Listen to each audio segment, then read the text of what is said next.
Bienvenidos chiquillos a su primera clase de la asignatura de primeros auxilios. Vamos a partir con la unidad 1 que corresponde a los primeros auxilios, generalidades, epidemiología y manejo en los accidentes de tránsito. Vamos a ir revisando de a poquito, ¿ya? Algunas cosas importantes que ustedes tienen que tener en cuenta en relación a las unidades y las asignaturas. Nosotros hablamos de las competencias y dentro del perfil de egreso, que yo se los leí en el comienzo, en la presentación de la asignatura, tenemos algunas, ¿a qué apuntamos en el fondo con esta asignatura? ¿Qué es lo que nosotros queremos que ustedes logren al final de esta primera asignatura? ¿Ya? Y este número, no le hagan caso a esto, es una clasificación de todas las competencias de la carrera, así que esto no se preocupen por eso, pero en el fondo, como dice acá, esta asignatura de primeros auxilios contribuye a desarrollar principalmente dentro de las competencias del perfil de egreso, las que siguen. Desarrollar acciones del cuidado de enfermería frente al proceso de salud de enfermedad y en situaciones de urgencia, comunicándolas de manera efectiva y fundamentándolas tanto en el conocimiento de las estructuras y funciones que componen el cuerpo humano, como en la dignidad de las personas, la familia, la comunidad, en las diferentes etapas del ciclo vital. La que sigue dice describir la enfermería como una profesión de servicio vinculada a acciones de promoción, prevención, recuperación y rehabilitación de la salud mediante procesos de relación y comunicación efectiva con el paciente, la familia y la comunidad a lo largo de todo el ciclo vital, identificando su rol social tanto en la actualidad como a través de la historia de la disciplina. Antes que ustedes empiecen a preguntar si esto se los van a preguntar en algún minuto en alguna prueba o algo, esto solamente yo se los leo para que tengan claridad y si quieren después lo leen con más calma, de qué es lo que queremos lograr con esta primera asignatura. Qué cosas, qué habilidades, qué competencias la carrera, digamos, les está entregando a través de cursar esta primera asignatura. Los aprendizajes esperados, que son los que aparecen en su programa, ¿ya? Apuntan en esta primera unidad a describir las medidas básicas de control y manejo, así como los principios que orientan los primeros auxilios frente a situaciones de emergencia más prevalentes en Chile. Les quiero recordar, chiquillos, que en su programa existen los indicadores de logro, y los indicadores de logro son un poco el torpedo de lo que yo les voy a preguntar en la prueba más adelante, ¿ya? Para que estudien desde ahí, lo pueden transformar en un cuestionario y van estudiando desde los indicadores de logro. Vamos a partir entonces con esta primera parte, en la primera unidad, que tiene relación con el propósito, los objetivos y los conceptos de primeros auxilios. Voy a ir tratando de explicar lo máximo posible, asumiendo que ninguno de ustedes se maneja con los términos ni con las cosas que vamos a conversar durante la clase. Por lo tanto, si alguno siente que es como muy básico, me disculpará, pero en el fondo yo tengo que tratar de que todos los chicos aprendan, digamos, con las mismas facilidades. Vamos a partir primero definiendo qué son los primeros auxilios. Y los primeros auxilios se definen como un conjunto de actuaciones y técnicas que permiten la atención inmediata de un accidentado hasta que llegue la asistencia médica profesional con el fin de que las lesiones que ha sufrido no empeoren. Esta asignatura y se llama primeros auxilios justamente por lo mismo, porque ustedes en este nivel donde ustedes están, recién llegando a la carrera, digamos, no tienen por qué saber de enfermería, ¿ya? O de salud, o de cómo hacer, cómo actuar frente a un accidentado. Pero ¿qué es lo que ocurre? Que la gente, la gran mayoría de las veces, les va a escuchar que ustedes son estudiantes de enfermería, no importa, a nadie le va a importar que usted esté en primer año, ¿ya? Y le van a empezar a preguntar cosas, o seguramente le van a empezar a pedir cosas. Por lo tanto, nosotros nos vamos a referir a los primeros auxilios como se diría coloquialmente, la persona de a pie, digamos, ¿ya? No estamos pensando en un estudiante de enfermería. Sí le vamos a tratar de dar un poquito más de nivel para que se note un poco la diferencia, pero básicamente ustedes hay muchas cosas que no tienen por qué saber, ¿ya? No se sientan presionados por eso, están recién partiendo la carrera, por lo tanto, no hay que estresarse en que no van a saber, en que no les va a resultar, en que les van a preguntar algo y no van a saber tampoco, no van a saber qué hacer. Es normal en esta etapa. Para eso es este primer curso.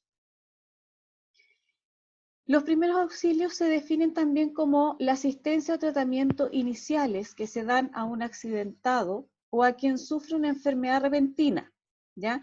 Básicamente lo que ustedes seguramente han visto mayoritariamente en las películas es cuando la gente sufre como esos ataques al corazón, y eso sería como una enfermedad repentina. Cuando hablamos de un accidentado, hablamos de cualquier persona que ha sufrido cualquier tipo de accidente, desde quemadura, electrocución, mordedura, picaduras de insectos o mordeduras de araña, ¿qué más? Accidente de tránsito, caídas a nivel o a desnivel. Eso, todas esas cosas las vamos a ir viendo a lo largo del curso. La idea de estos primeros auxilios es que ustedes tengan conocimientos mínimos imprescindibles que deben poseer ustedes o cualquier persona para que en el deber de prestar ayuda, o sea, en el caso que, por ejemplo, ustedes van pasando por la calle y ven a alguien que se desmaya, hay un deber ético de prestarle ayuda a esa persona, ¿ya? Ahora, si ustedes no se sienten capaces de hacerlo porque o les da miedo o sienten que no van a poder ayudar o lo que sea, también es válido que, digamos, pidan ayuda a alguien más, ¿ya? No crean que el saber de primeros auxilios los obliga automáticamente a prestar ayuda. Si ustedes no se sienten capacitados, pidan ayuda a alguien más. Por último, entre los dos no capacitados podrán hacer algo un poco mejor, ¿ya? La idea es que sea eficaz esa labor de auxiliar a la víctima hasta que lleguen los servicios de asistencia sanitaria y en este caso yo lo enfoqué de una manera bastante simple, que a mí me gusta harto cómo lo trabajan en España, y tiene que ver con una conducta que se llama paz. La conducta paz es un acrónimo de proteger, avisar y socorrer. Básicamente son esos tres pasos que los vamos a ver en esta clase de manera muy corta. ¿Qué es lo que ustedes tienen que hacer en caso de que se encuentren con algún accidentado o con alguien que tuvo alguna enfermedad repentina? ¿Ya? La idea de esto es que ustedes puedan salvar vidas y no, digamos, no agravar el daño inicial, como dice acá. Evitar más lesiones y alteraciones. ¿Qué es lo que ocurre o ocurría y sigue ocurriendo, digamos, cuando ha habido alguien que cae o desmayado o en algún accidente de tránsito, ¿no es cierto? La gente lo primero que hace es ir a darle agua a la persona. ¿Se han fijado en eso? Y al darle agua, lo sacan, digamos, de su estado de neutralidad de movimiento, porque tienden a levantarles la cabeza de esta forma y les hacen este movimiento. Y generalmente ahí es donde ocurren las lesiones de médula, ¿no es cierto? Y son lesiones que no tienen mucha vuelta cuando ocurren, y eso es simplemente por no tener idea de lo que se está haciendo. Y la idea en este caso es que justamente ustedes no les pasen esas cosas que pueden ser problemáticas en su momento, ¿ya? ¿Qué es lo otro que vamos a hacer en esta primera atención? Es proteger de los riesgos de infecciones y otras complicaciones que puedan puedan verse como consecuencia del accidente, el desmayo o lo que haya ocurrido, ¿ya? Y aquí es lo que uno tiene que entrar a diferenciar en qué es lo que se puede hacer y qué es lo que no se debe hacer. Como yo les decía, eso de levantar a las personas que han sufrido accidentes de tránsito y darles agüita, es una de las tantas cosas que no se debe hacer, ¿ya? Vamos a ir viendo con calma, lo van a ver en un video también, qué es lo que sí se puede hacer y qué es lo que no se debe hacer. Por lo tanto, los primeros auxilios consisten en prestar asistencia inmediata a un accidentado o enfermo repentino. Abarca el tratamiento tanto de lesiones de poca importancia como las muy graves, ¿ya? Y aquí tengan la claridad de que cuando ustedes se enfrenten a algún accidente de tránsito, sobre todo, se pueden encontrar con cosas muy simples, como que sufrió un golpe, ¿no es cierto? Tiene el cuello un poco lastimado, pero nada de importancia, o unas pequeñas cortaduritas aquí, ¿no es cierto? O un dedo fracturado, ya puede ser, o puede ser también que se encuentren con algún escenario un poco más grave, ya con accidentes, digamos, lesiones de fracturas importantes, mucha hemorragia, que también les puede pasar. La resolución de un caso está en relación directa a la aplicación in situ de la primera asistencia. O sea, el futuro que tenga esa persona que sufrió el accidente depende en gran parte de lo que la primera persona que llega es capaz de hacer y es capaz en el fondo de ayudarla, ¿ya? Probablemente si nadie le ayuda en ese intertanto hasta que llegue digamos, la atención especializada, no se le va a complicar las lesiones, ¿ya?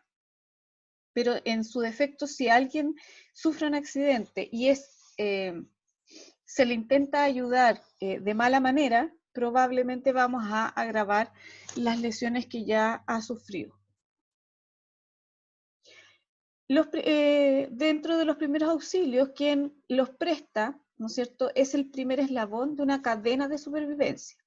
Y esta cadena, que es la que aparece aquí, que en algún momento lo van a revisar con más detalle, es vital para que para que las personas o los accidentes, digamos, las situaciones de peligro y de riesgo lleguen a una buena resolución, ¿ya?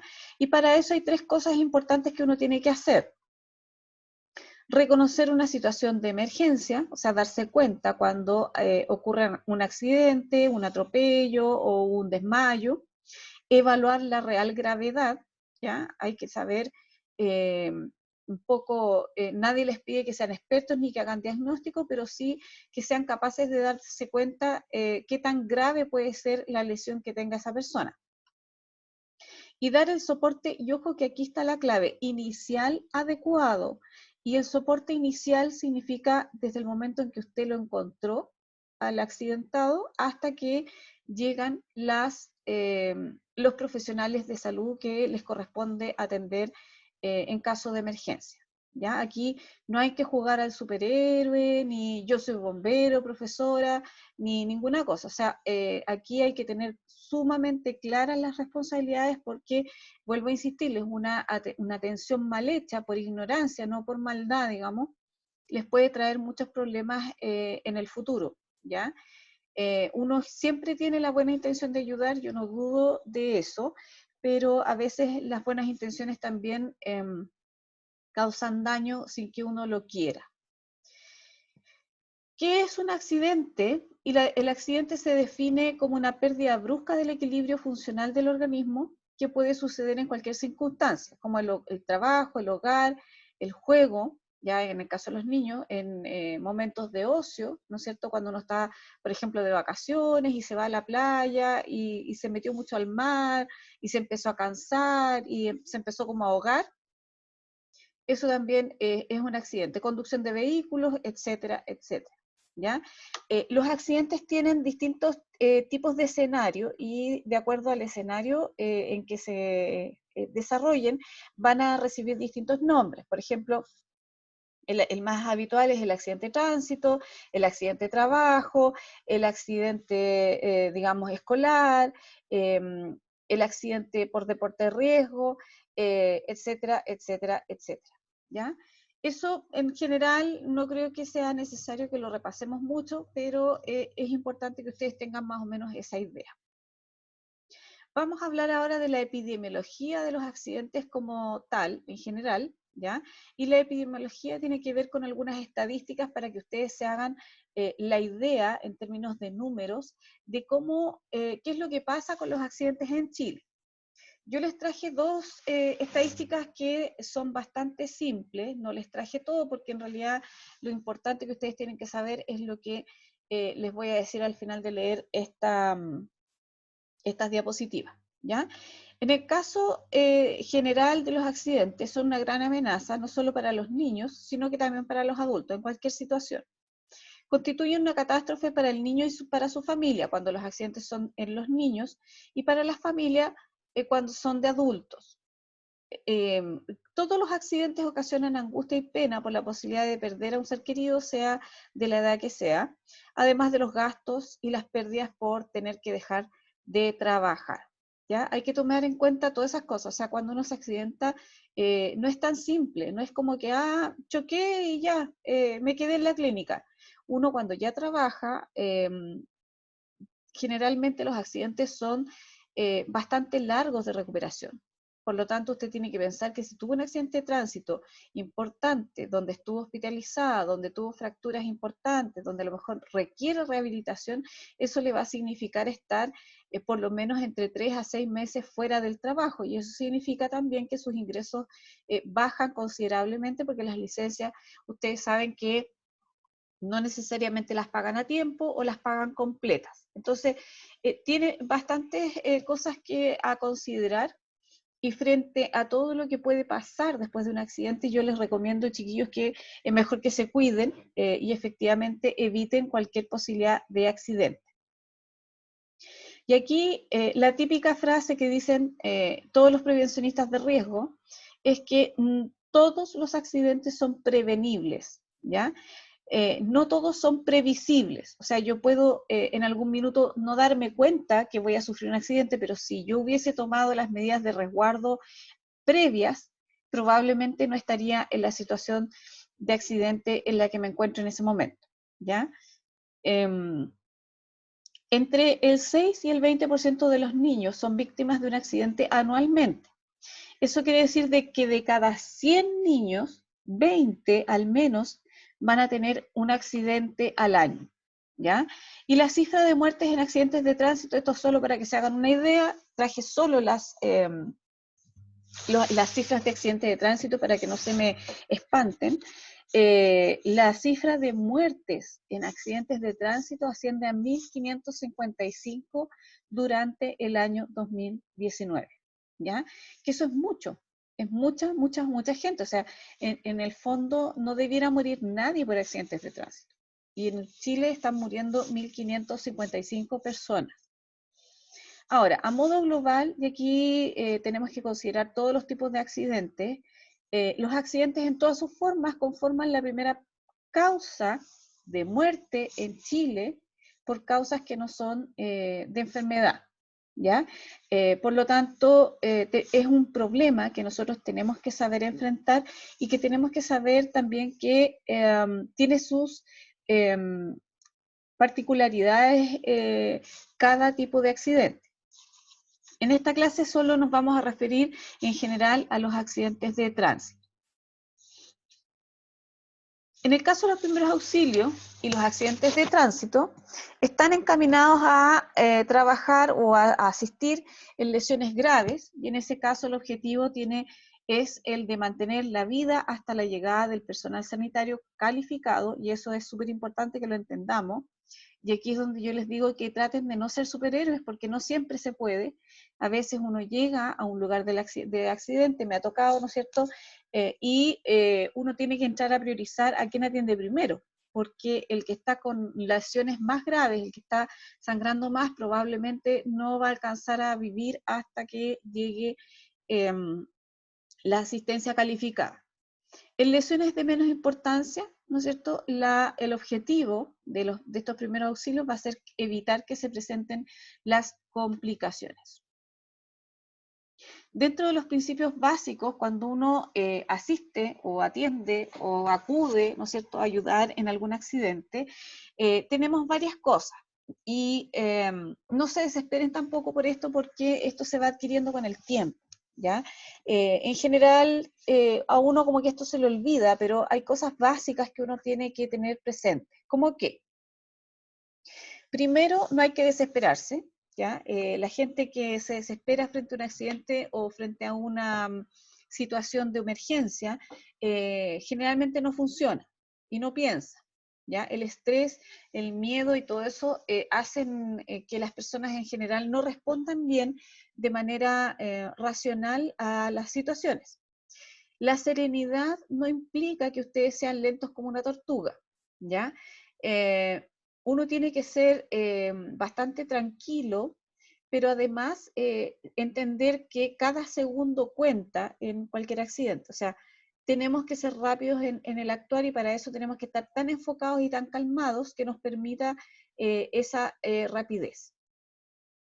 Hay que asegurarse de que no existen más peligros. Por ejemplo, si es un atropello, ya que está en mitad de la calle, habrá que asegurarse de que alguien se preocupe de mantener el tránsito aparte del herido, porque si no, generalmente ocurren los atropellos del personal que está ayudando o de la gente que está ayudando al atropellado, ¿ya? Por lo tanto, cuando usted va a atender a alguna persona, tiene que mirar muy bien su entorno. Otro ejemplo bastante clásico, las personas que se electrocutan con estos cables de alta tensión o con algún cable suelto, alguna cosa, uno antes de tocar a la persona, uno tiene que estar muy seguro de que esa persona no está en contacto con el cable que le está produciendo la electrocución. Porque si no, ahí la lesión es para la persona, pero además ustedes también van a salir lesionados. Hay que examinar detenidamente el accidentado y ahí es donde se hace la evaluación primaria y la evaluación secundaria, que eso lo vamos a ver en una clase más adelante, y me parece que aparece en el video también que les dejé. Hay que cuidar al máximo el manejo del accidentado, y esto era un poco lo que yo les decía con el ejemplo de eso de darles agüita a las personas. No hay que moverlo hasta que se le estabilice, y estabilizarlo significa usar la tabla espinal famosa, usar el collar cervical, las correas, etcétera, etcétera. O sea, hasta que eso no ocurra, es mejor ni siquiera mover a la persona, solamente dejarla en la posición más fisiológica que se pueda. Hay que evaluar a grandes rasgos lo que está ocurriendo y hay que empezar por lo más urgente. Si hay una herida que está sangrando a borbotones, ¿no es cierto? Y se nos va a desangrar la persona, hay que partir por la herida. Después veamos si es que está consciente, si es que respira, si es que, en fin, o sea, hay que evaluar bastante bien lo que uno va a hacer antes de empezar a actuar. Es súper importante, y aquí el acompañamiento que ustedes pueden hacer, aunque probablemente no hagan nada más que acompañarlo, tomarle la mano, preguntarle el nombre, si tiene a alguien que se le pueda llamar, si necesita algo más, qué sé yo, a quién le pueden avisar, ¿no es cierto? Resguardar las pertenencias. Todas esas cosas son importantes para las personas, hay que tranquilizarlo. En general, la gente más se desespera porque se siente demasiado vulnerable. Y la idea de la primera atención, digamos, es también ayudarla a que emocionalmente esté tranquilo, porque si está tranquilo emocionalmente también nos va a cooperar de mejor manera. Mantenerlo caliente, esa es una de las reglas básicas. Hay que tratar de tener o conseguirse de alguna manera alguna frazada o con la misma ropa que traía, la chaqueta, en fin, porque las personas que sufren accidentes se choquean muy fácil y pierden mucho calor, ¿ya? También pierden calor porque si están con hemorragia, pierden volumen de sangre, pierden mucha sangre y ustedes saben que la sangre también colabora a la mantención de la temperatura en el cuerpo. Hay que ponerlo en postura lateral de seguridad cuando sea necesario, si es que está inconsciente, ¿no es cierto?, para asegurarnos de que no se vaya a ahogar.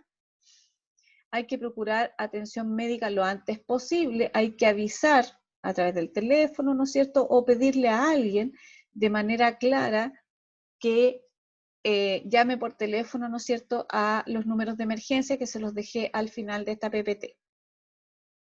No dejar a curiosos, no dejar actuar a curiosos e intervencionistas, y esto es súper importante porque mucha gente se aprovecha el pánico y llega toda la familia Miranda y se ponen ahí y al final interrumpen, no ayudan en nada, ¿no es cierto? Y nos falta el que se le ocurre ver qué es lo que trae la señora en la cartera y al final la señora termina sin nada en la cartera.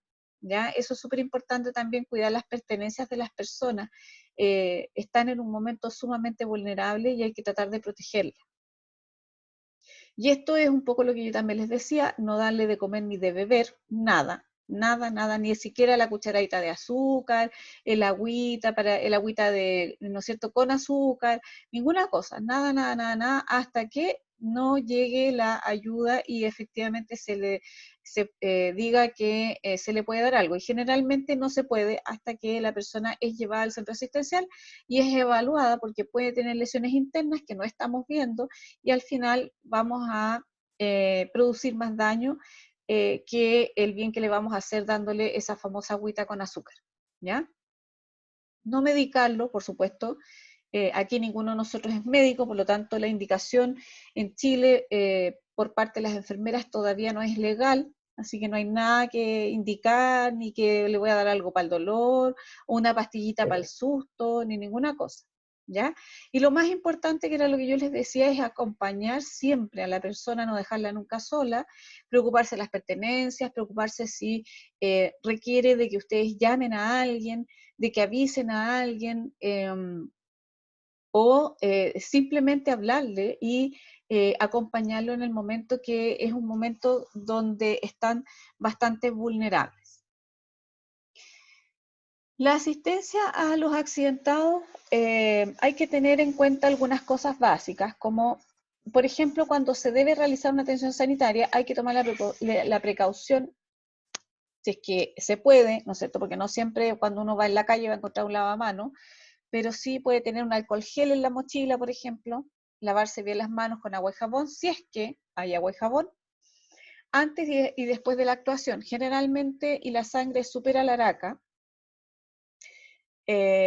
uno se mancha mucho las manos y habitualmente, bueno, yo antiguamente cuando trabajaba en la clínica siempre andaba con guantes en el auto.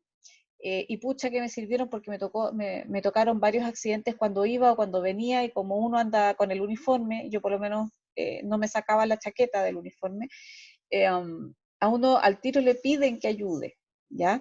Siempre tenía un alcohol gel, tenía, me acuerdo, guantes, en fin, un botiquín más o menos básico, y me sirvió bastante, y con eso también me pude proteger de la sangre, ¿no es cierto?, que ustedes saben que lleva bastantes enfermedades como el VIH, la hepatitis B, la hepatitis C también, y otras más, ¿ya?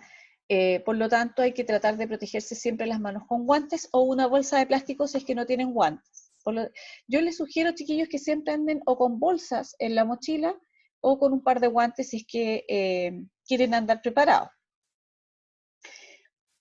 Cuando uno tiene material como para trabajar, lo ideal es que el material sea desechable, ¿ya?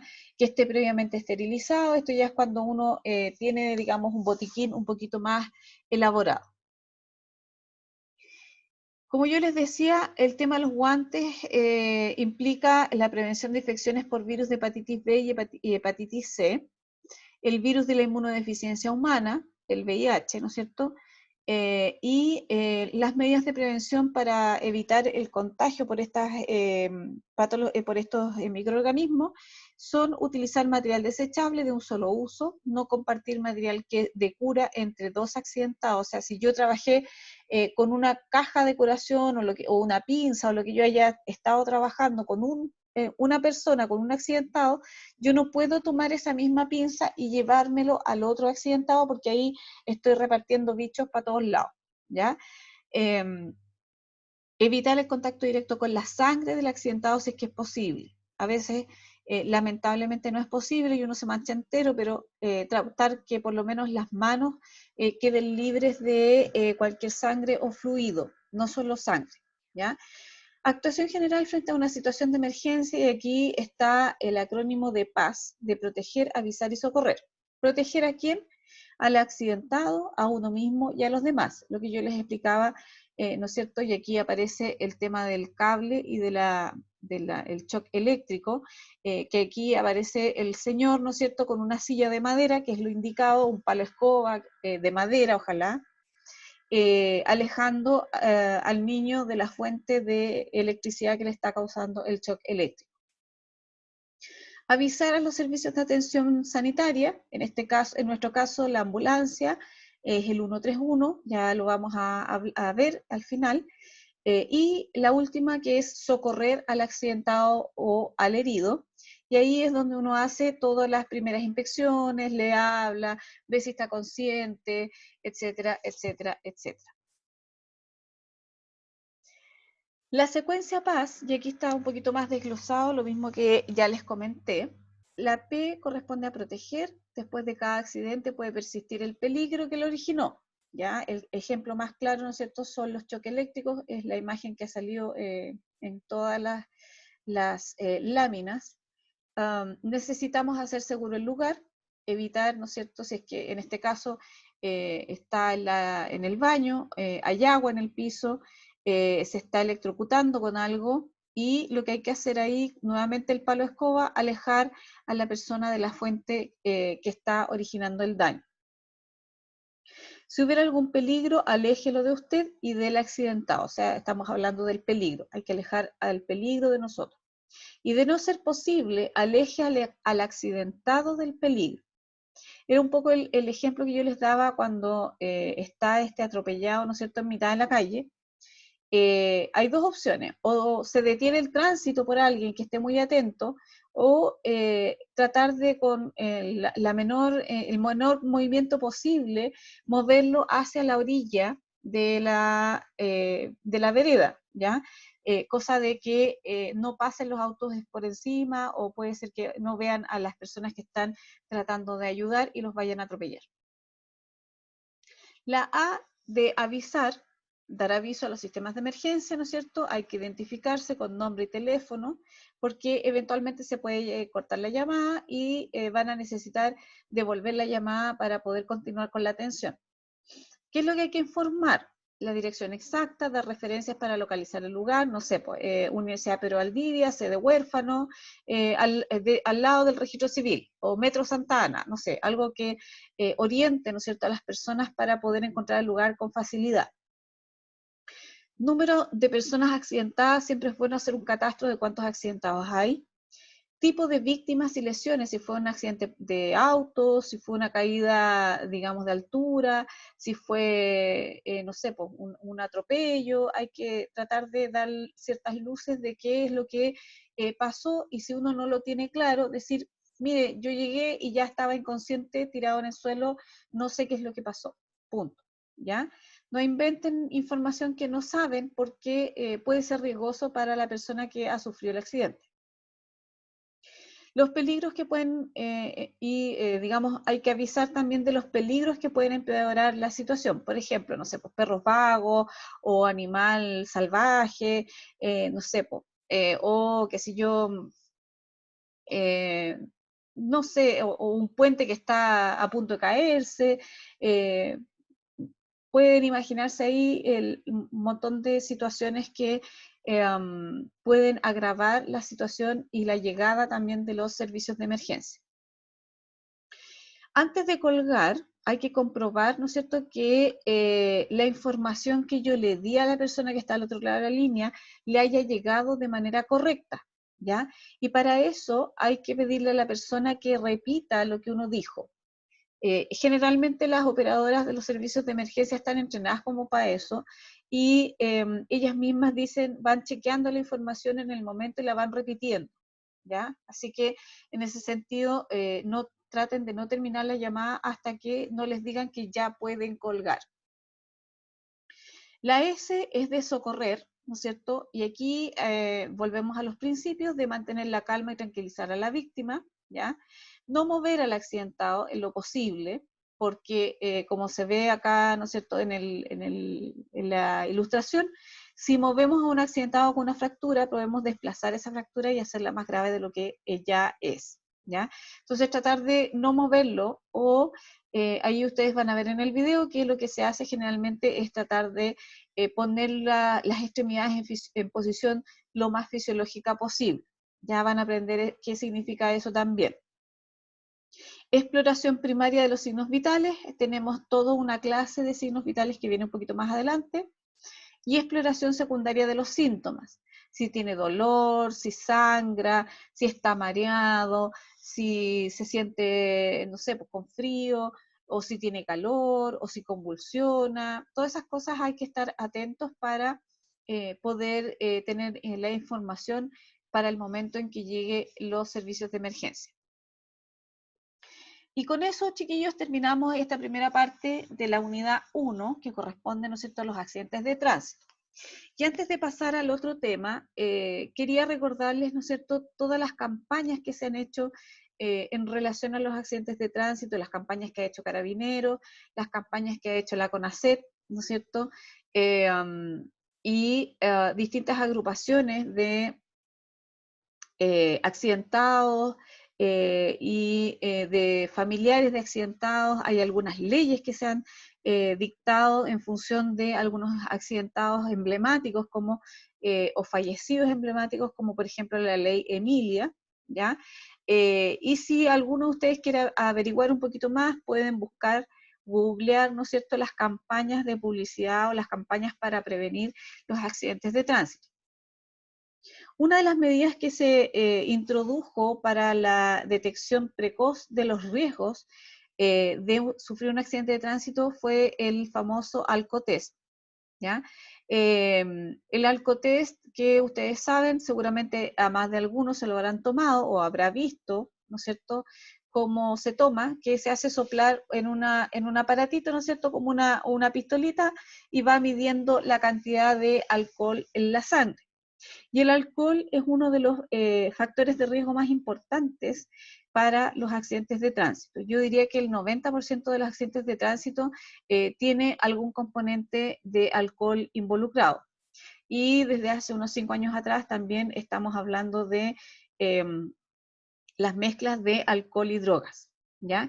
Son cosas que tienen que tener presentes en función de los accidentes de tránsito, y que también les va a permitir trabajar de manera más segura y más completa con las personas que ustedes pueden encontrar como accidentados. La última parte de esta presentación, que yo se las voy a subir en formato de video, tal como estamos, me están viendo ahora, y más adelante les voy a subir las clases en PPT. Me interesaba más subirles los videos para que ustedes pudieran ir con calma revisando sus clases, por lo menos la primera unidad. La segunda parte final tiene relación con el botiquín de primeros auxilios. La información que está acá está extraída de la Mutual de Seguridad. Y ustedes saben que la Mutual de Seguridad es líder, ¿no es cierto?, en prevención de accidentes a todo nivel, sobre todo los accidentes laborales, porque al ser una mutualidad a eso, digamos, se dedican, ¿ya? Las características del botiquín o del recipiente, digamos, donde vamos a poner nuestros elementos para el botiquín de primeros auxilios, y esto es lo que recomienda la Mutual. El estuche o el mueble del botiquín debe ser, ¿ya? Ojo que puede ser un mueble directamente o una maletita, ¿no es cierto?, como ustedes lo han visto en las películas, pero lo importante es que sea resistente, de plástico o metálico esmaltado, o incluso venden unos bolsos especiales que son de género, pero que son de género impermeable y que tienen las paredes rígidas, ¿ya? Hay que la idea de que sea de plástico o metálico es que impida el paso del agua hacia el contenido. Todavía no hemos hablado de asepsia y antisepsia, ni lo que es material estéril y no estéril, pero en el fondo el material estéril es aquel material que ha sido sometido a una limpieza total de microorganismos, ¿ya? Por eso que es tan importante mantener la esterilidad de ese material antes de utilizarlo con alguna persona. Cuando un empaque de algún material estéril, imagínense, por ejemplo, un estuche de una jeringa, por ejemplo, o un estuche de una gasa, o un parche, los mismos parches curitas cuando se mojan, ya no sirven porque pierden la esterilidad. Y eso es lo que uno tiene que evitar, y para eso la Mutual recomienda este famoso recipiente de plástico o metálico esmaltado, ¿ya? Ojalá algo lavable para que ustedes también lo puedan mantener limpio y desinfectado, que no es lo mismo desinfectado que esterilizado. Ya en algún minuto vamos a conversar de eso. Tener un gancho que permita que se cuelgue en la pared de ser necesario. Esto en realidad es como a la comodidad y a las posibilidades de cada espacio y de cada persona, ¿ya? Si es un botiquín que van a tener en el auto, por ejemplo, no necesitan el gancho porque ¿dónde lo van a colgar adentro del auto? No tiene mucho sentido. Pero si a lo mejor es un botiquín que va a estar en una empresa y que necesita estar visible y accesible, a lo mejor es buena idea que tenga su ganchito, ¿no es cierto? Y que esté puesto en algún lugar estratégico que se haya definido dentro de la empresa. Debe estar identificado y ser visible para todos. Yo creo que todos ustedes en algún minuto han visto los botiquines que están dentro de las empresas o dentro de las tiendas o qué sé yo, que son habitualmente cajas blancas con una tremenda cruz roja encima. Y eso se hizo tiene ese diseño específicamente para que sea encontrado fácilmente. ¿Ya? Incluso algunos tienen la Cruz Roja con pintura reflectante, otros tienen luces, ¿no es cierto? Pero la idea es que sea fácilmente identificable y fácil de encontrar bajo cualquier escenario. Debe estar ordenado, ¿ya? En general los enfermeros somos bastante ordenados, tenemos como un TOC, un trastorno obsesivo compulsivo por el orden y la limpieza, ¿ya? Y por tener todo rotulado y todo con la fecha que corresponde y todo lo demás. Debe estar sin llave, porque en el momento que usted lo necesite, no va a andar buscando la llave para sacar un parche curita, una venda o un antiséptico, ¿ya? La idea es que sea de fácil acceso a los materiales que tiene adentro resguardados. Y lo más importante, porque eventualmente vamos a mantener cosas que pueden ser de riesgo para los niños, es que esté lejos del alcance de los niños. ¿Cuáles son los elementos de un botiquín básico? ¿Qué es lo que recomienda la Mutual? Tiene que tener jabón. Ojalá un jabón en barra, porque el jabón líquido, a menos que tenga una botellita que sea pequeñita y que tenga, digamos, una buena tapa, se les va a dar vuelta el jabón, ¿ya? Igual el jabón en barra no es muy bueno porque se contamina muy fácil, se ensucia, etcétera, etcétera. O sea, las dos tienen sus ventajas y sus desventajas. En su defecto, si no tienen jabón, pónganle alcohol gel, ¿ya? Recuerden que el alcohol gel sirve en las situaciones en que no hay ni agua ni jabón. Algodón, siempre es bueno tener algodón en el botiquín. Guantes de procedimiento, que son estos típicos guantes de látex que ustedes ven y compran en la farmacia. Suero fisiológico en ampollas es lo ideal, o matraces pequeñitos, ¿no es cierto?, para que puedan lavar alguna herida, ¿no es cierto?, lavar alguna quemadura, etcétera, etcétera. Gasas, ¿ya?, que no es lo mismo una gasa que una venda, ¿ya? La venda es la que tienen en la imagen, la gasa es la blanca, que es un poco más, un tejido un poco más abierto, y la gasa se usa para cubrir las heridas, y la venda es para que sujetar la gasa que cubre las heridas. Apósitos estériles, ¿ya? Y la venda que yo les decía. Ese es un botiquín más o menos básico. Ahora, dentro de la creatividad y de las posibilidades de cada uno está en poner esto solamente o incluir un par de cosas más. De todas maneras, hay algunos elementos que son opcionales, como por ejemplo pañuelos para cabestrillo, termómetro, y acá, bueno, yo encontré esa imagen de termómetro, pero la verdad es que los termómetros de mercurio prácticamente ya no se están usando los termómetros más bien infrarrojos, incluso ni siquiera los digitales, porque los digitales se echan a perder muy rápido. Una lista con los números de teléfonos de emergencia de las personas, ¿no es cierto?, a las que hay que llamar en caso de, una linterna, si es que es posible, y un lápiz. Ustedes me dirán, ¿para qué quiero un lápiz? El lápiz puede tener varias utilidades, digamos. Puede ser para marcar una quemadura, puede ser para, a usted le picó un bicho y se le puso una aureola roja, ¿no es cierto? Y usted la marcó para saber si eso se agranda o se achica, ¿ya? Y para ir registrando también algunas cosas que son importantes de tener en cuenta. Ahora, para un botiquín un poco más completo, también esto lo recomienda la Mutual, a lo anterior que conversamos recién, se puede agregar suero fisiológico de 20, ampollas de 20 ml, como yo les decía, para limpiar heridas o para hacer, digamos, aseos oculares o qué sé yo. Jabón antiséptico, ya, aunque puede ser cualquier jabón, ya, el jabón antiséptico no tiene mayor diferencia en rendimiento de el lavado de, digamos, para la eliminación de microorganismos. Algodón corriente, apósito grande, una gasa cuadrada de 10 por 10 como para cubrir alguna herida pequeña, tela adhesiva transport, que es una tela, es la típica tela, ¿no es cierto?, que usted ve con la que se afirman los parches, una venda elástica, parches curitas, gasa larga, ¿ya? Guantes de polietileno, que serían esto, y una bolsa para los desechos o las cosas que puedan ustedes requerir. Yo a esto personalmente le agregaría las suturas adhesivas, ¿ya? Sobre todo para los botiquines de casa.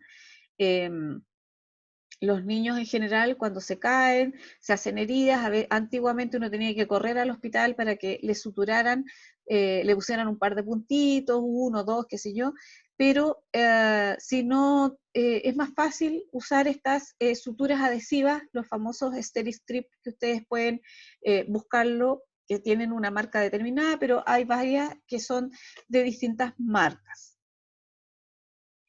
¿Cuáles son las medidas generales para mantener un botiquín, digamos, y que no se nos echen a perder las cosas y que no se nos desordene y todo lo demás?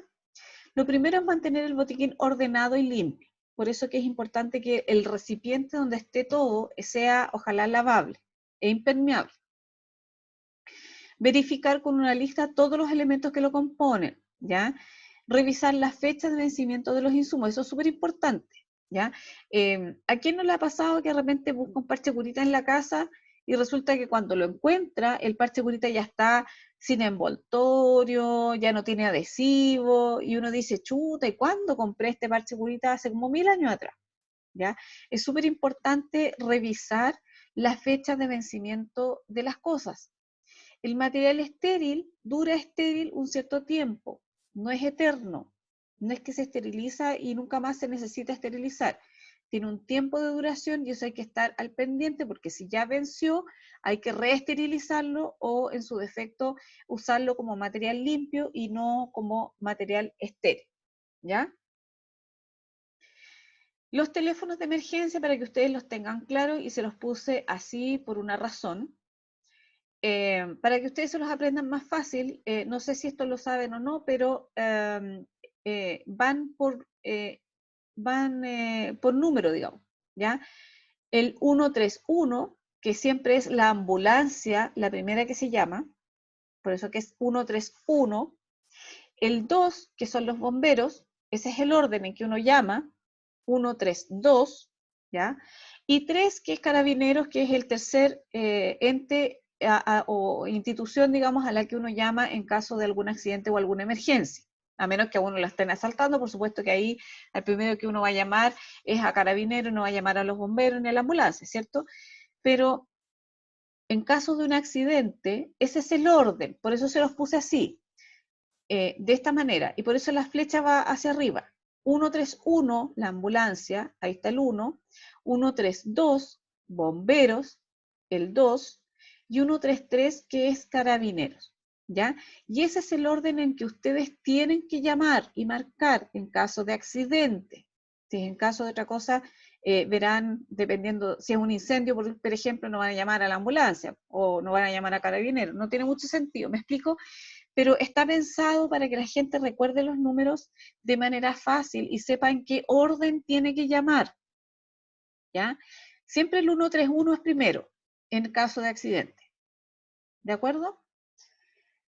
Espero, chiquillos, que esta primera clase no haya sido, no haya sido muy pesada, que haya sido fácil de entender, fácil de seguir, que no se me hayan aburrido. Yo, como lo voy a dejar grabado, no los voy a ver, no voy a saber qué caras me ponen cuando yo les diga las cosas al correr de la clase, pero espero que cuando vean este video sean me dejen algunos comentarios como para saber si tienen dudas, si tienen sugerencias, si la modalidad no les gusta, si prefieren que hagamos otro tipo de actividades.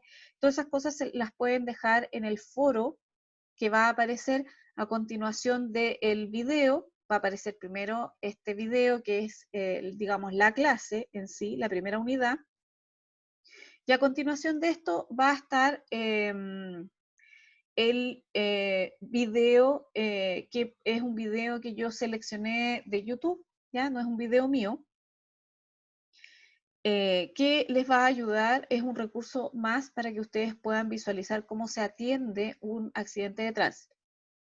Antes de terminar, chiquillos, les quiero invitar a que si ustedes quieren seguir el canal de YouTube que he ido armando con esto del teletrabajo, las clases online y todo, tengo todas mis asignaturas en el canal, con todas las clases que he grabado, y esta también va a estar en el canal disponible. No tengo claridad si en el portal o en el aula virtual, como ustedes lo van a ver, se va a poder descargar o no. Pero los que son más astutos pueden descargarlo directamente desde YouTube, ¿ya? El enlace creo que aparece en alguna parte, no recuerdo si está en la introducción o está en alguna parte está el enlace, si no se los dejo acompañando este video. Bien, espero que nos podamos ver en alguna clase en vivo, digamos.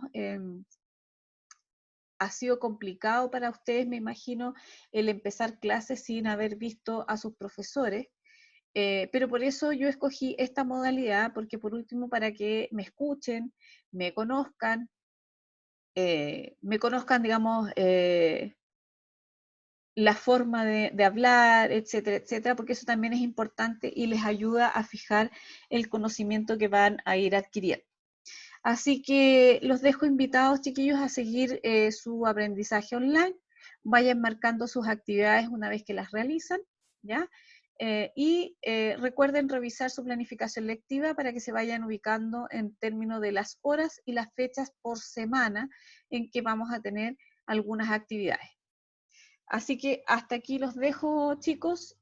Para mí es muy tarde, es en la noche, así que buenas noches, buenos días, buenas tardes, no sé a qué hora van a ver este video, y ojalá que partan su semestre de la mejor manera posible. Así que nos vemos en el próximo video, chiquillos, en la próxima unidad.